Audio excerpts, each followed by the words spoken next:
Pasko sa Baguio City, masayang sinalubong sa pamamagitan ng kaliwat kanang fireworks display. Silipin sa report ni Sandy Salvacio. Kung nasa Baguio ka ngayong holiday season, must stop ang Christmas Bazaar sa Rose Garden ng Burnham Park. Pila-pila ang mga customer sa bazaar. But wait, hindi lang mga tiyan ang mabubusog dito kundi pati na rin ang mga mata dahil sa kaliwat kanang showstopper performances. Ang mga bata, excited na nakipaglaro at nakipag-selfie sa mga life-size mascots.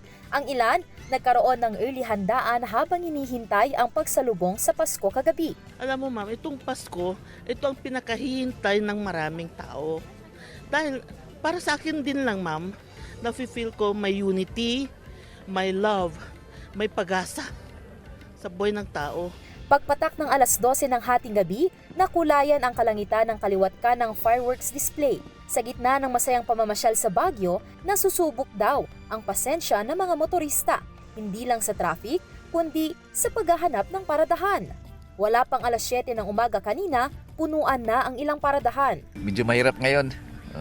Dati naman pupunta kami, makakapark naman kami diretso eh. Ngayon lang, siguro dahil Christmas ya.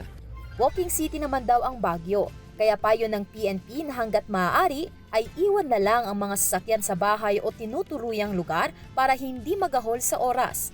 Matapos ang pagdiriwang ng Pasko, hindi na iwasan ang mga nagkalat na basura sa syudad.